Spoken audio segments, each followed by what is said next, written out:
I hope कि आप मेरी वीडियोस को इन्जॉय भी कर रहे होंगे और आप उस पर कमेंट भी कर रहे हैं, which I am really enjoying. So please remember to subscribe to my channel and of course like and comment.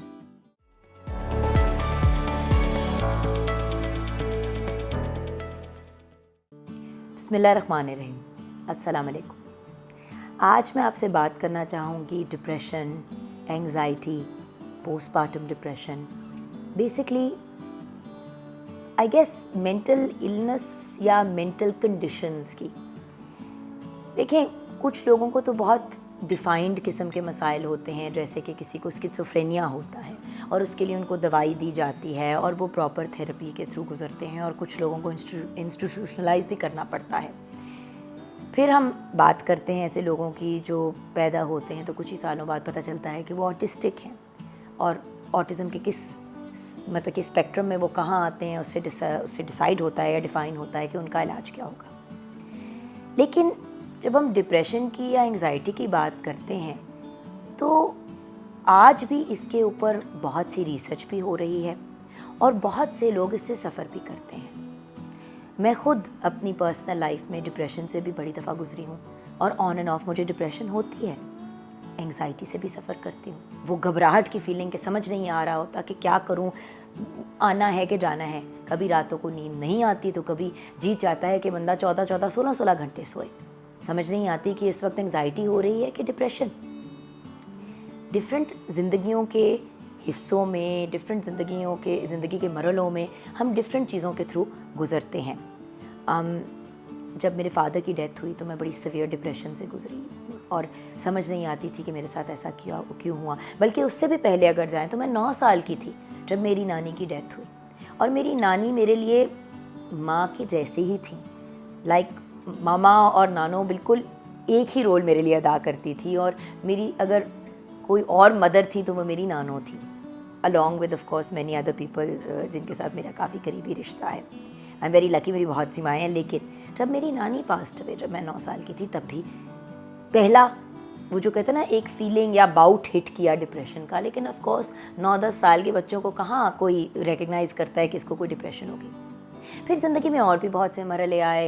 University गई कनाडा, पता चला कि शायद मेरी फ़ीस नहीं दे पाएंगी अम्मी, कुछ मसाइल ऐसे हो गए फाइनेंशियल, शायद मुझे वापस आना पड़े, 2-2 नौकरियां करनी पड़ी. उसकी वजह से एंग्जाइटी का एक बहुत अजीब सा फीलिंग तारी हुई. बट ऑफ कोर्स उस वक्त भी किसी ने डिफ़ाइन नहीं किया, कोई उसका इलाज कुछ नहीं. ये भी नहीं पता था कि किसी से जाके बात भी की जा सकती है, कोई साइकोलॉजिस्ट नाम का या थेरेपिस्ट नाम का या लाइफ कोच नाम का भी कोई शख्स होता है या खातून होती है.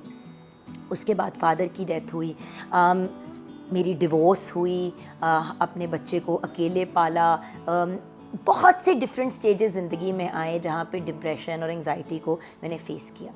फिर एक और ऐसा स्टेज आया जब मेरा बेटा हसन जो पैदा हुआ, जो अब माशाल्लाह से 1.5 साल के हो गए हैं. हसन के फ़ौरन बाद मैंने सफ़र किया पोस्टपार्टम डिप्रेशन से, और मुझे घबराहट होती थी, मेरा दिल ख़राब होता था. मुझे अपने बेटे से तो बहुत प्यार था, लेकिन मुझे खौफ आता था कि कहीं मैं कुछ ऐसा ना कर दूँ जिससे उसे चोट लगे या कोई प्रॉब्लम हो जाए. क्या वो दूध पीता है तो क्या वो इतना दूध पी रहा है जितनी उसको ज़रूरत है? क्या उसका पैम्पर मैंने अभी भी चेंज किया है तो वो सही तरह चेंज किया है? क्या मैंने उसको नहलाते, आई स्टिल रिमेंबर, नहलाते वक्त मुझे वो जो पंजाबी में कहते हैं ना हौल उठते थे कि क्या मैं ठीक कर रही हूँ कि गलत. ये बातें शेयर करने का बहुत सिंपल रीज़न है.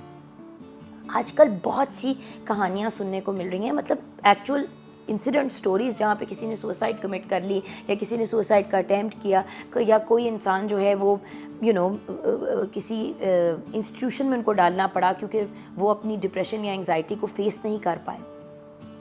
देखिए, मदद अवेलेबल है अगर आप मदद लेना चाहते हैं. सबसे पहला स्टिग्मा और सबसे जो बड़ी चीज़ जिसको हमने अपनी सोसाइटी से हटाना है वो ये बात है कि हम जब भी सुनते हैं कि कोई इंसान थेरेपिस्ट पे जा रहा है या किसी इंसान के पास जा रहा है अपने मसलों को डिस्कस करने के लिए, तो हम फ़ौरन उसको पागल का लेबल लगा देते हैं कि he is mad, she is mad, ये तो पागल है. या किसी के पास जाके कहें कि भाई आप किसी प्रोफेशनल से क्यों नहीं बात करते, तो जवाब ये मिलता है कि मैं पागल हूँ क्या, मेरा दिमाग ख़राब है क्या. आपका दिमाग ख़राब होना या आपका पागल होना ज़रूरी नहीं है मदद लेने के लिए. मैं हमेशा सिंपल सी बात करती हूँ कि अगर खुदा न खास्ता किसी को कैंसर हो और जान बचाने के लिए कीमोथेरेपी या दवाइयाँ या सर्जरी भी करनी पड़े तो इंसान करता है ना. तो अगर इंसान किसी इमोशनल प्रॉब्लम से गुजर रहा है या किसी मेंटल इलनेस से गुजर रहा है, तो हम क्यों नहीं उसको इनकरेज करते कि वो अपना इलाज करवाए, या फिर हम खुद क्यों नहीं ऐसे इंसान को लेके जाते। अगर आप एडिक्शन की बात करें तो माने या ना माने, पाकिस्तान में एडिक्शन का लेवल बहुत हाई है। चाहे आप नशे की बात करें, लोग समद बॉन्ड सूंघते हैं, दूसरे किस्म के नशे होते हैं, चर्स की बात कर लें, अल्कोहल की बात कर लें। अब इन चीज़ों की अगर आप बात भी करते हैं तो लोग एकदम से मुंह बना लेते हैं और कहते हैं हाला ये बात क्यों कर रहे हैं। ये भी तो एक प्रॉब्लम है। और एडिक्शन का भी इलाज बड़ा मुश्किल है, लेकिन अवेलेबल है। जाएं और किसी थेरेपिस्ट के पास लेके जाएं, उस इंसान को किसी ऐसी जगह पे लेके जाएं जहाँ पे उसका प्रॉपर इलाज हो सकता है और उसकी जान छुड़वाई जा सकती है एडिक्शन से, लेकिन हम नहीं करते। सो मैं बेसिकली आज इस वीडियो के थ्रू ये शेयर करना चाहती थी कि देखिए, मैं भी डिप्रेशन से गुजरी हूँ, एंग्जाइटी से गुजरी हूँ, और आगे जाके भी मुझे चीज़ें बॉदर करेंगी। और जब भी मुझे लगा है कि मुझसे इमोशनली चीज़ें नहीं हैंडल हो रही, तो मैं थेरेपिस्ट के पास गई हूँ और मैं जाके अपने मसाइल डिस्कस करती हूँ और अपने प्रॉब्लम्स के सॉल्यूशंस ढूंढती हूँ। सो अगर हम करियर काउंसलिंग के लिए किसी काउंसलर के पास जा सकते हैं, तो अगर हम जहनी तौर पे किसी चीज़ की वजह से किसी दबाव का शिकार हैं, तो क्यों नहीं किसी के पास जाते। ऐसा काम करने से हम किसी बहुत बड़े प्रॉब्लम से अपने और अपने इर्द गिर्द के लोगों को बचा सकते हैं। सो ये मेरे कुछ क्लिफ्स नोट्स थे on depression and anxiety. Of course experts जो हैं वो हमें बहुत बेहतर गाइड कर सकते हैं। ये तो मैंने कुछ अपना पर्सनल एक्सपीरियंस शेयर किया, लेकिन बहुत अफसोस होता है जब सुनने को मिलता है कि केट स्पेड जैसी एक सेलिब्रिटी या रॉबिन विलियन टाइप लोग जो हैं, जो लोगों के चेहरों पे मुस्कुराहटें लेके आते हैं, वो सुसाइड कर लें। ये कहना तो बड़ा आसान है कि सुसाइड हराम है और जो ऐसा करते हैं वो जहन्नुम में जाते हैं, लेकिन वो ऐसा क्यों करते हैं?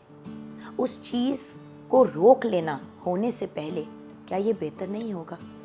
Like I always say, prevention is better than the cure.